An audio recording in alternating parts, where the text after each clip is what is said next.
Hey everyone, and welcome back to my channel. As you can see from the title, I'm going to be talking all about my POTS journey, my POTS story, and I just kind of wanted to do a refresher video on my story because when I first made my first POTS story video, my channel was brand new. It was one of my first videos.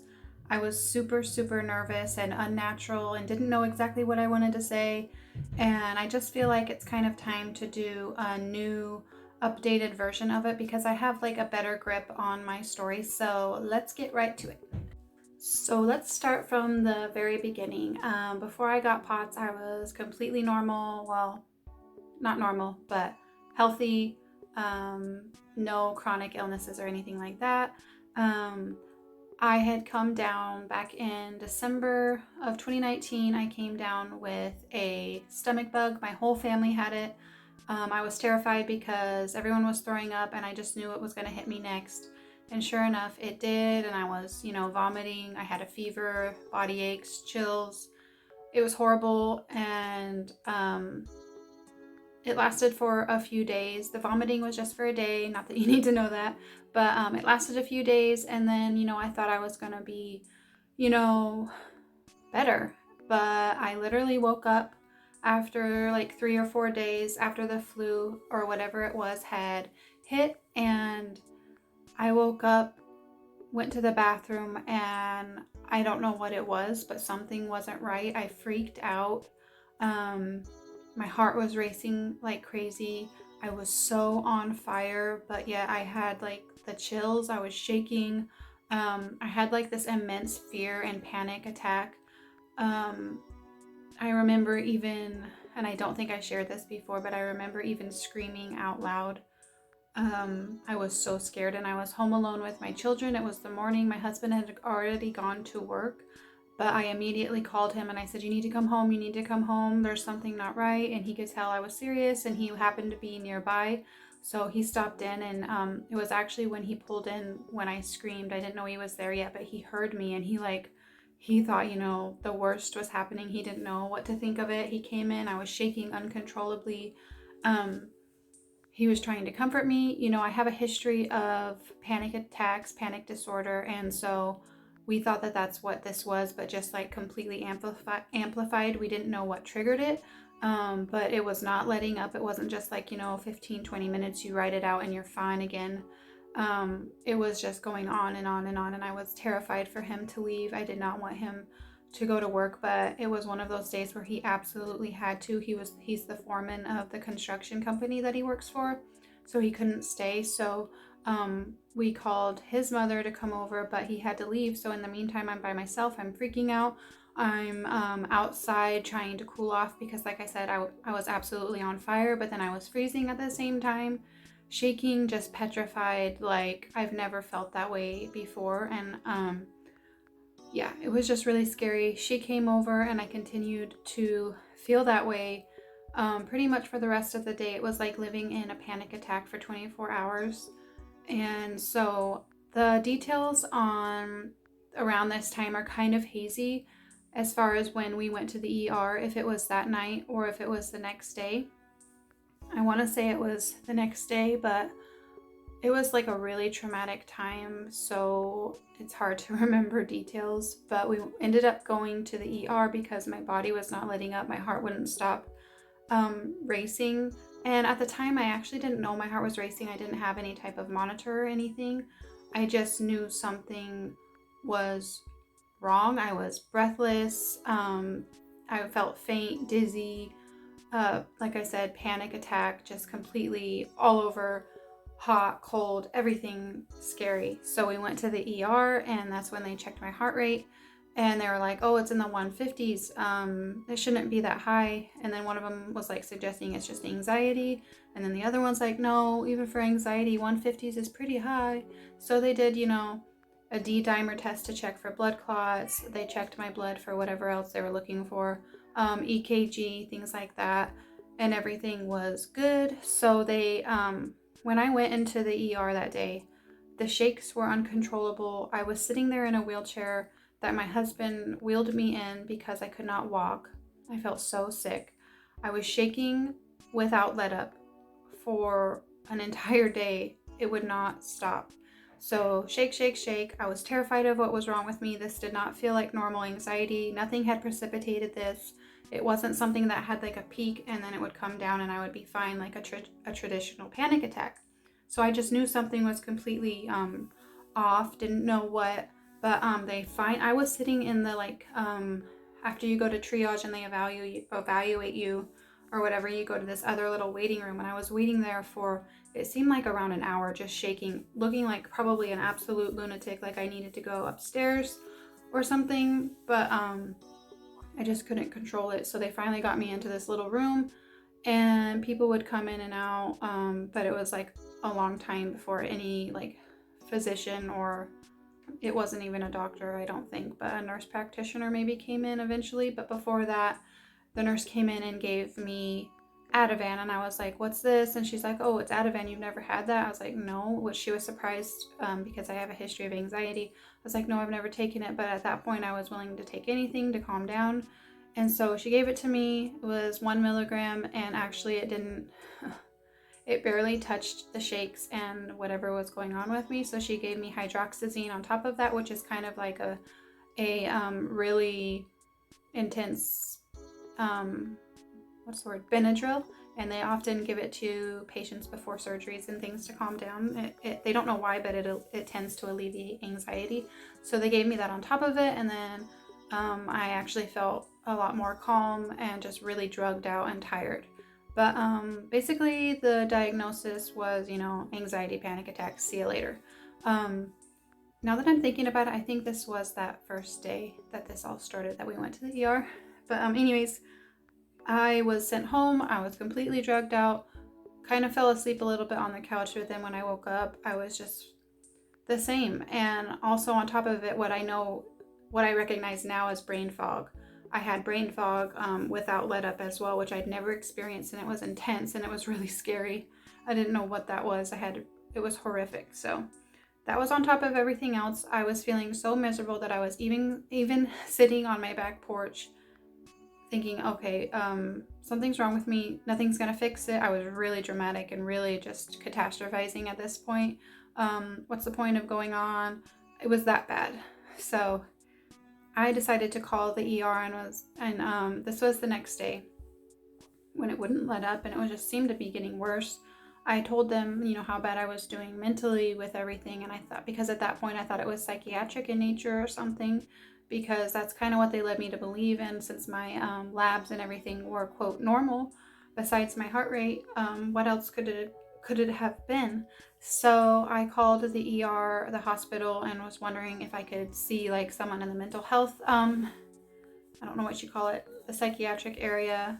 And they're like, we can't really give any advice on the phone. You'll have to come in. So I went in, and all the same symptoms. I could barely walk. I was so weak. It was horrible. And after hours of waiting, they finally brought someone in from the mental health area who proceeded to tell me that this is anxiety and I have to talk to my own psychologist on Monday. They gave me another Ativan, and that was it. So still no answers or anything. I was completely dumbfounded and just afraid for what was going on with me. I thought I was losing my mind. And so I'm going to kind of fast forward a little bit. I saw my psychologist. I saw several doctors in town. No answers. They checked all sorts of things like my vitamin levels, everything else you can check in one's blood. Everything was always normal. But it wasn't until I saw my psychologist and she suggested that something physiological was going on, and she'd actually heard of this condition called POTS, and she had actually helped a patient locally discover that what she was experiencing wasn't psychological, but that it was in fact this thing called POTS. And she asked me, have you ever heard of this? And I was like, POTS? No, I don't think so. And so she encouraged me to do a lot of research on it, see if it kind of fit, and we would touch base soon. And so upon reading about POTS, it was like a light bulb went off. It clicked. There was no doubt really in my mind that this is what I was experiencing. And so from there, my regular doctor referred me to a cardiologist, and that was out of town, and I think we had to wait a few weeks for that. And when we got there, They just did the usual EKG ultrasound of my heart. They wanted to make sure that intrinsically my heart was fine, especially when they have someone young coming in there with these symptoms. You know, they really want to make sure that everything with your heart is okay. And of course, all these tests are normal. And when I was talking to the cardiologist that first day, I was about to suggest, it's been suggested to me that I might have this condition called POTS, but before I could, he brought it up. So he was actually familiar with it, but not comfortable diagnosing it really himself or treating it. So he told me about the tilt table test, and so I was going to be scheduled for that next. So originally they had told me that they only did the tilt table test a couple times, or maybe even just once a month. I can't remember what it was, but it was not very often. So I was going to have to initially wait like several months to be seen and evaluated with the tilt table test to be officially diagnosed. Now looking back, I know that you can be diagnosed without a tilt table test. It's not necessary. You can do orthostatic vitals in office with your regular healthcare provider, but it turned out that they ended up having a cancellation and I was on the wait list. And since I was so sick, they got me in, so I didn't end up having to wait very long at all. And so I was really petrified of the tilt table test and did a little too much Googling and a little too much reading. But actually, it wasn't that bad at all. We got there and they didn't inject me with anything. That's what I was afraid of. Like, I heard all these stories. They're going to give you this and that. It's going to make you pass out and throw up and blah, blah, blah. But it really wasn't that bad other than being strapped in. I don't like being strapped down. I don't like being made to feel like I'm not in control, but they actually helped alleviate a lot of my fears. They were really sweet. They said I could get down at any point. They would lower me. And immediately upon rising, I felt horrible, but I tried to stick it out a bit. I think I was up there for 7 minutes tops, but she told me that they could stop because they had enough data. It was instant. They got all that they really needed. My heart rate when I was laying down was about 90, and then when they raised me up, it was in the 160s. So I kind of told them all they need to know without really any significant change in blood pressure. So it took a while to get the results of that, but she kind of told me right then and there that, she suggested that it is POTS, but then the doctor had to review it and get back to me, which took a couple of weeks. But of course his findings were test is suggestive of POTS, postural orthostatic tachycardia syndrome. And so then I needed to be, or he wanted to do further testing. And so I wanted to find a doctor that actually specialized in POTS in my state, which is not something that is very readily available, but it just so happened that there was a doctor about 4 or 5 hours away from me who specialized in POTS. So my next step was to try and get my insurance to cover that and be referred to him. And fortunately, I was approved, and actually my doctor was really surprised that I got approved for this specific doctor for POTS.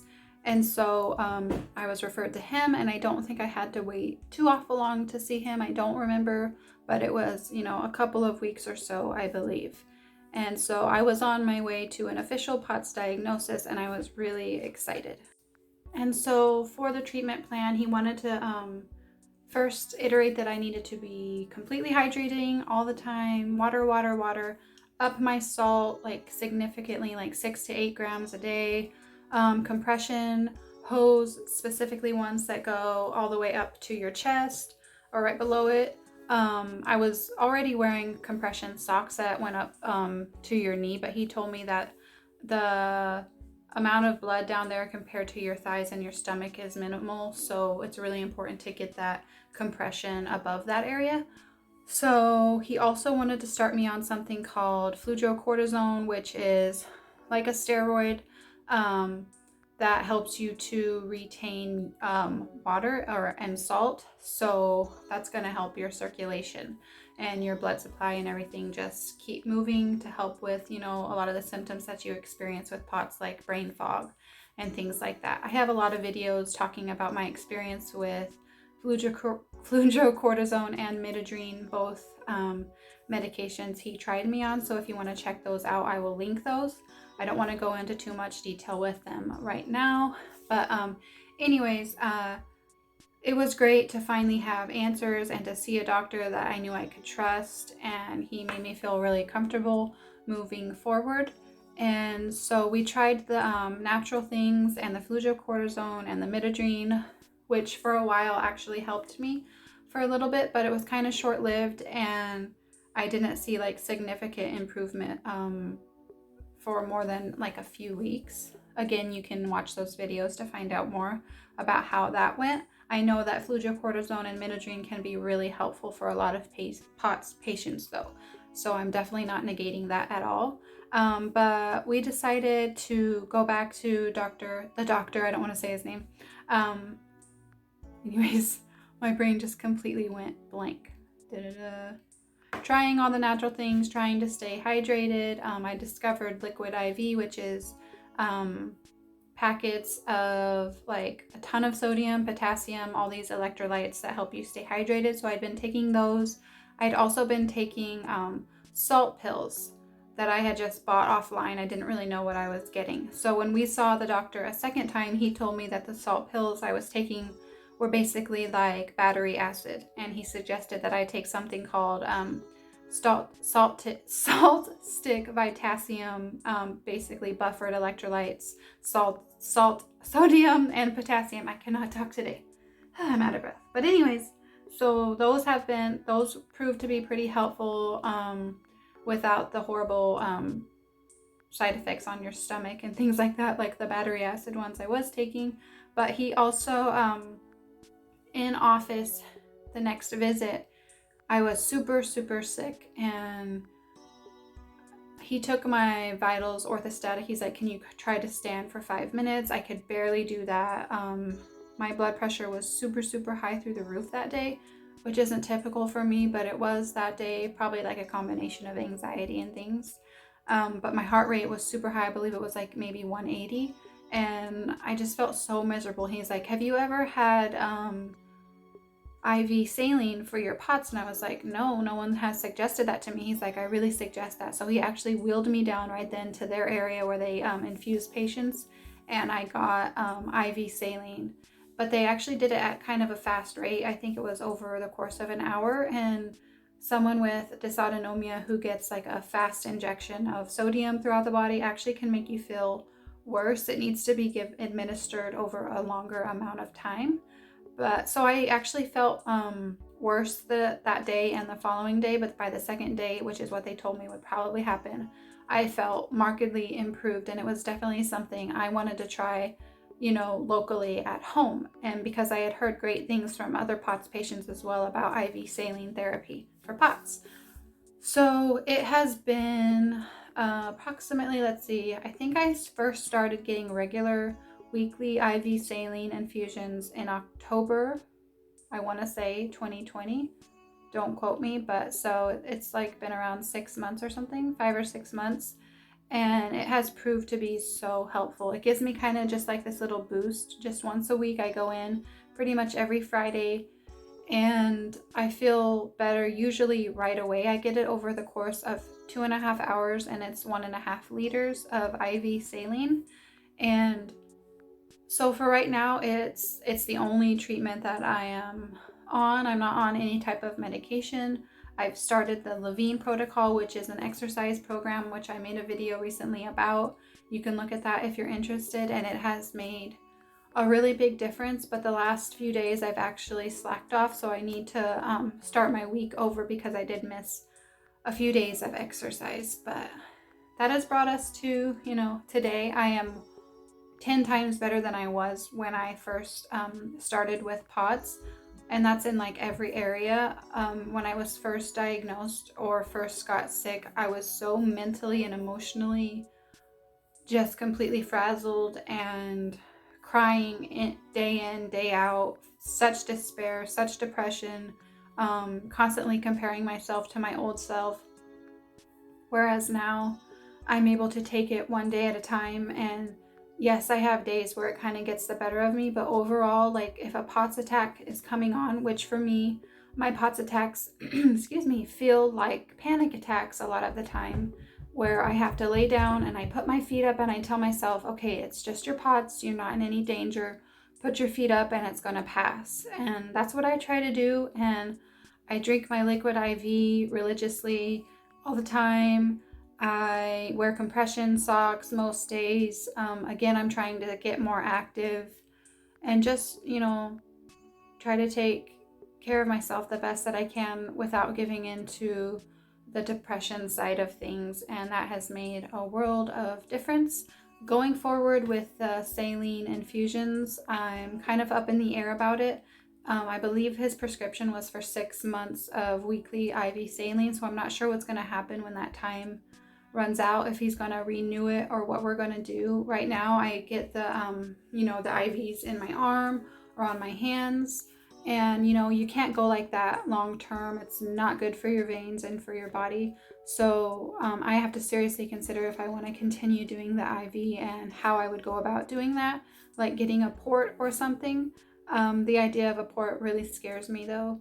So we'll just see how it goes. I just really wanted to make this video for anyone looking for support, maybe some similarities in your story. It's always great to find someone you can relate to, and if anything, I hope I can encourage you to just keep going, keep fighting, and advocate for your medical care, because that was one of the most important things for me on my journey, was to not give up and not to let doctors tell me it was all in my head and just anxiety. Definitely don't give up. Know that you're not alone, and I am here if you have any questions at all. So I will end the video there. I hope you're staying well and staying safe, and I will see you in the next video. Bye.